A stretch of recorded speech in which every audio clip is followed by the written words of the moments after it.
부인, 이제 이 비단 옷을 입으시오. 하지만 내 눈에는 비단보다 당신의 그 짧은 머리카락이 세상에서 가장 아름다워 보이오.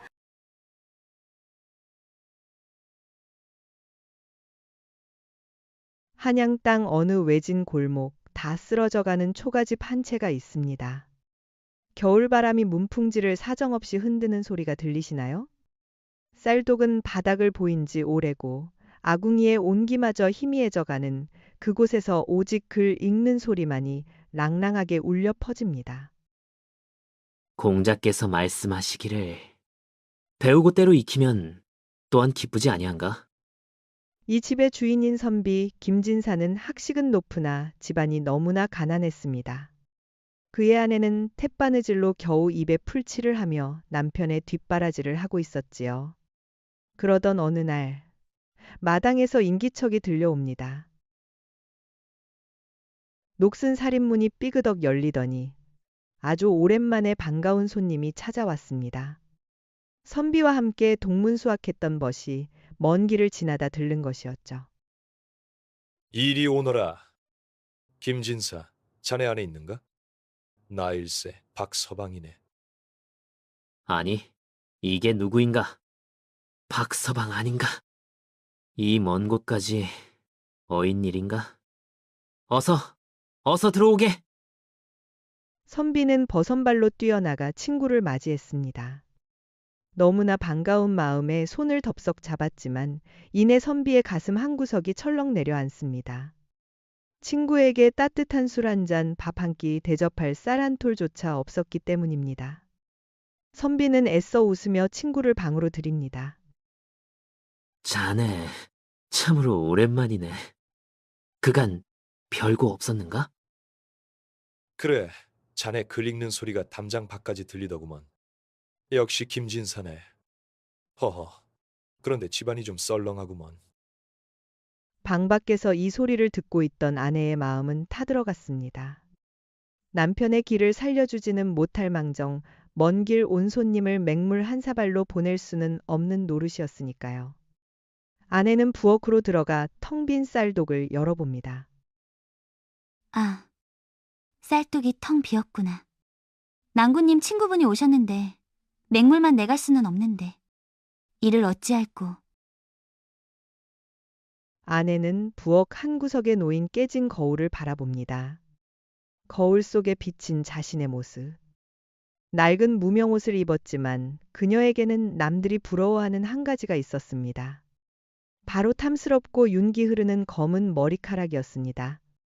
결혼할 때 남편이 밤하늘의 은하수 같다며 그토록 아껴주던 그 머리카락 말입니다. 아내의 눈매가 가늘게 떨립니다. 그래, 낭군님의 체면이 먼저지. 이깟 머리카락이야. 다시 자라면 그만인 것을. 아내는 떨리는 손으로 부엌 가위바위를 집어듭니다. 사각사각. 서슬퍼런 가위날이 머리카락에 닿는 차가운 느낌. 눈을 질끈 감고 힘을 주자 툭 투둑. 여인의 자존심과도 같았던 긴 머리채가 바닥으로 떨어집니다. 잘린 머리카락을 주워 담는 아내의 손등 위로 뜨거운 눈물 한 방울이 톡 하고 떨어집니다. 잠시 후 아내는 머리에 무명 수건을 깊게 눌러쓰고 밖으로 나갔다 돌아왔습니다. 그리고 얼마 지나지 않아 선비의 사랑방에는 믿을 수 없는 광경이 펼쳐집니다. 김이 모락모락 나는 하얀 쌀밥, 구수한 고깃국, 그리고 맑은 술 한 병이 담긴 소반이 들어온 것입니다. 부인, 이게 다 웬 것이요? 우리 집에 이런 귀한 음식이 어디서 났소? 신경 쓰지 마시고 드시지요. 친구분께서 오셨는데 제가 어찌 가만히 있겠습니까? 어서 드세요. 허허, 재수씨 솜씨가 보통이 아니구먼. 김진사, 자네는 참으로 복도 많네 그려. 이런 현모양처를 두었으니 말이네. 친구는 감탄하며 술잔을 기울였고 선비는 아내가 혹여 빚이라도 낸 것은 아닌지 불안했지만 친구 앞이라 차마 묻지 못하고 술을 권했습니다. 밤이 깊어가고 두 사람은 시와 학문을 논하며 즐거운 시간을 보냈지요. 날이 밝고 친구는 융숭한 대접에 고마워하며 떠났습니다. 친구를 배웅하고 돌아온 선비는 그제야 아내를 부릅니다. 그런데 아내의 모습이 어딘가 이상합니다. 방 안에서도 머리에 쓴 수건을 벗지 않고 있었기 때문입니다. 부인, 이제 손님도 가셨으니 그만 편히 쉬시오. 헌데 어찌하여 방 안에서도 수건을 쓰고 있는 게요? 답답하지 않소? 아, 아닙니다, 낭군님. 저는 괜찮습니다. 잠시 부엌에 다녀오겠습니다. 아니, 이리 와보시오. 안색도 창백해 보이는데 어디 아픈 것 아니오? 선비는 걱정스러운 마음에 아내에게 다가가 무심코 수건을 잡았습니다. 아내는 놀라 피하려 했지만 선비의 손에 수건이 스르르 벗겨지고 말았습니다. 그 순간 선비의 눈이 휘둥그레집니다. 부인. 당신 머리가, 그 고운 머리카락이 다 어디로 갔소? 설마, 어젯밤 그 술상이. 아내의 머리는 듬성듬성 잘려나가 흉하게 짧아져 있었습니다. 그제야 선비는 깨달았습니다. 가난한 자신을 위해 손님 대접을 위해 아내가 자신의 머리카락을 잘라 팔았다는 사실을요. 선비는 아내의 잘린 머리를 부여잡고 와락 껴안았습니다. 이 못난 남편이 무엇이라고. 차라리 굶을지언정 어찌 그 귀한 머리카락을 잘랐단 말이오. 부인, 내가 미안하오. 내가 정말 미안하오. 으흐흐. 낭군님, 울지 마세요. 머리카락은 다시 자라면 그만입니다. 낭군님 기가 사는데 이까짓 것이 대수겠습니까? 저는 낭군님이 뜻을 펼치실 날만 기다립니다. 내 맹세하리다. 내 반드시 과거에 급제하여 당신의 이 잘린 머리카락을 비단보다 더 고운 호강으로 갚아주겠소. 내 피눈물로 약속하리다. 그날 초가집 밖에는 찬바람이 불었지만 방 안은 두 부부의 뜨거운 눈물로 가득 찼습니다. 선비는 아내의 짧은 머리카락을 보며 밤을 새워 책을 읽었고 졸음이 올 때면 허벅지를 바늘로 찔러가며 공부에 매진했습니다. 아내의 희생이 헛되지 않게 하겠다는 일념 하나로 말이죠. 세월이 흘러 한양의 과거 시험이 열리는 날이 되었습니다. 김진사는 보찜 하나 메고 과거길에 올랐습니다.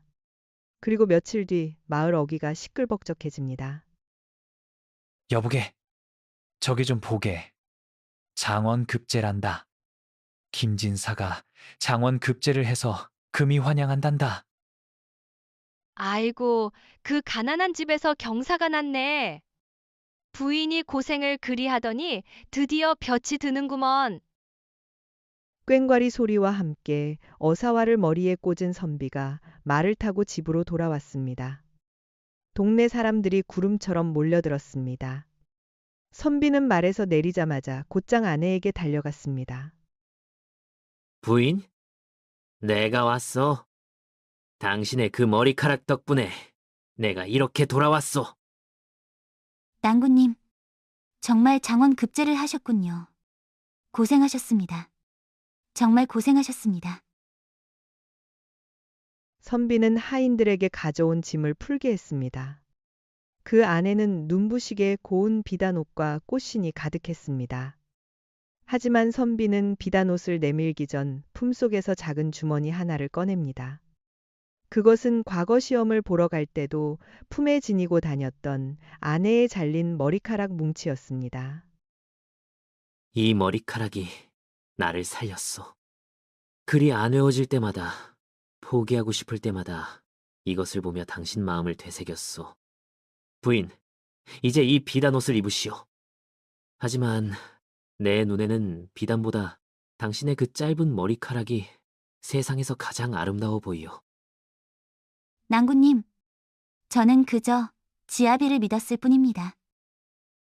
선비는 아내에게 고운 비단옷을 입혀주었고 두 사람은 서로를 부둥켜 안고 하염없이 눈물을 흘렸습니다.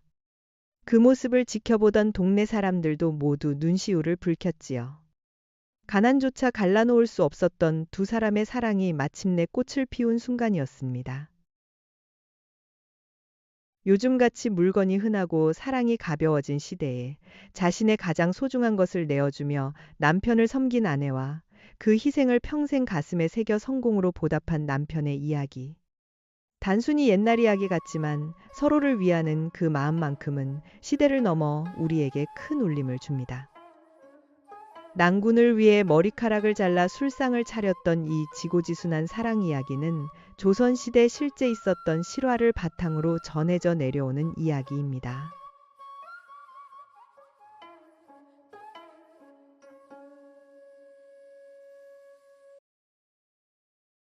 시청해 주셔서 감사합니다.